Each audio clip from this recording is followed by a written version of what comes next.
Stay tuned because next up is David Charles Allen of Village Properties, host of Home Ownership Podcast, The Hop, to tell us what's going on with real estate in Santa Barbara.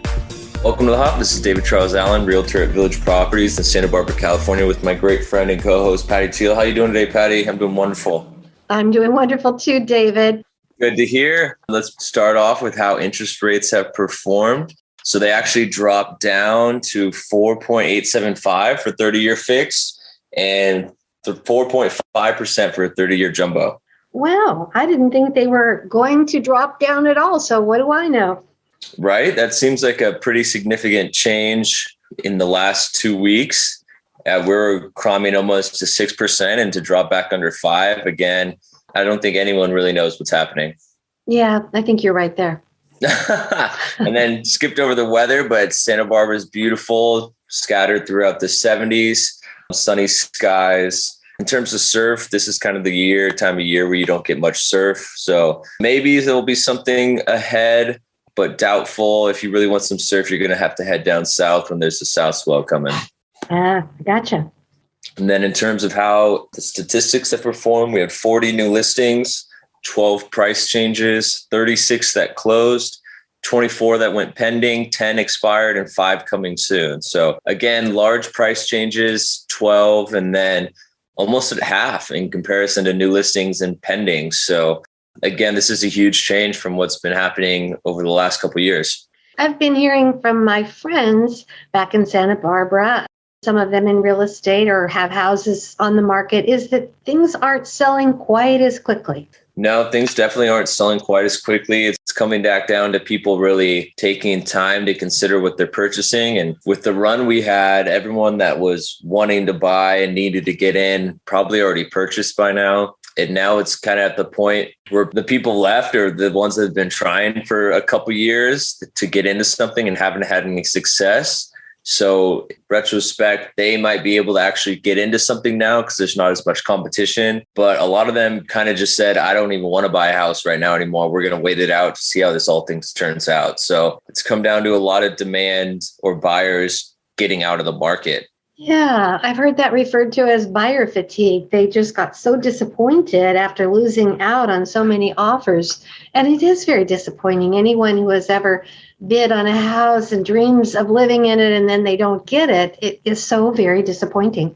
Yeah, it's super disappointing. And again, it goes back into how the rest of the market's going too, like with prices that have gone up almost double in some aspects. And then interest rates now rising. Some people can't even afford what's available at the current prices. So they have to wait. So they're not even waiting because they think it's not the right time, but they're waiting because they have to because they can no longer afford it.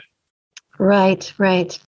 Well, gosh darn, Santa Barbara is such a beautiful place to live. And so is Carpinteria and Goleta. The Mesa is part of Santa Barbara, but it's such a gorgeous area. But it is hard for a young person purchasing their first home to find a way to do that.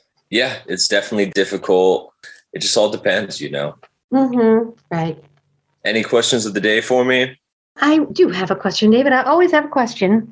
This one has to do with Los Angeles, because when I lived there, I remember there was such an influx of people that moved to Santa Barbara from Los Angeles, or when I say Los Angeles, the whole area, or Orange County. And I just wondered, because I've heard that their houses are dropping in price and staying on the market a little longer. How does that affect their influx of wanting to move to Santa Barbara or being able to move to Santa Barbara? I think LA is another kind of wild market where prices are always typically high, depending what suburb you're in and whatnot. And if it's harder to sell in LA and you don't have the funds to purchase a second home, say in Santa Barbara, without selling, that's going to impact some people that are moving here. What we've seen, though, is a lot of people are paying cash. And I don't know if they're getting equity out of their current home and then using that to buy cash up here, or if they already have cash on hand from how stock markets have performed or crypto they sold back in the day. It's really interesting, but it's definitely some correlation, because if someone can't sell a home for what it's worth where they live, they're not going to be able to move to a place where prices are also similar. So that definitely has an impact. It's hard to say how significant and how much it impacts our real estate market. Right. And you probably don't have the exact percentage on the top of your head. I wonder how many people, and just if you have a guess, are regular home buyers as compared to investors that are buying in Santa Barbara? Oh, wow. That's that's a great question. And it's really hard to pinpoint because you really don't know. You can't look at any statistics and see who's purchasing from what. I'm sure there is a way to kind of do some due diligence, but it might take a while. In the last couple of years, there were a lot of investment owners looking to just buy in Santa Barbara. And I see it just in my neighborhood where a lot more homes have turned into rentals. Mm-hmm. So those are typically from investment firms. If it's something that hasn't changed hands, it's usually an owner, and then they just decide to rent it out because they live somewhere else. I know a lot of other places, it's more significant where investment people are buying whole communities and turning them all into rentals. I think it's a little less than that in terms of Santa Barbara, just because of the price and in terms of how much it is to purchase in comparison to how much you can get to rent. There's a lot of other places in the country where it's more even, but in terms of like a return on your money, it's not quite as good in Santa Barbara just because the prices are so high because there's actually demand for people that want to live there. And if you're living in Santa Barbara, you usually can afford to get a house and get a mortgage and whatnot. So I'd say it's a little bit smaller than other parts of the country, but still, I think it's getting more and more significant. Well, thank you. Thank you for that, David. Thank you for coming to us from Idaho. I know you're on vacation right now. And since we always close with the fur babies, I want to hear all about how your travels were with your 3 dogs. And did you bring the kitty cat too?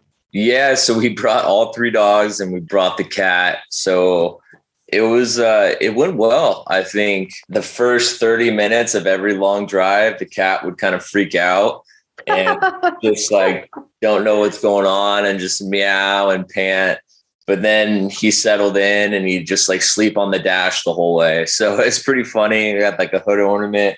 All the other dogs, Jazz usually spazzes out a little bit when she travels, but she was good this time and it wasn't bad at all. Oh, that's so great. So they're getting to be quite accustomed to traveling.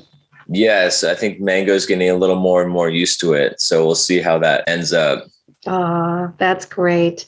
Well, David, I thank you so much for sharing the latest real estate news and always being ready to answer these questions as they come up. I guess we'll invite our listeners also to email you if they have any questions or if they're interested in working with you. Could you share your email and phone number? Yeah, my number is 805-617-9311. And my email is david@davidcharlesallen.com. Thank you so much, David. I hope you enjoy the rest of your trip and drive home safely. All right, Patti. Thanks so much. It's going to be good next week. All right. Bye-bye. Bye.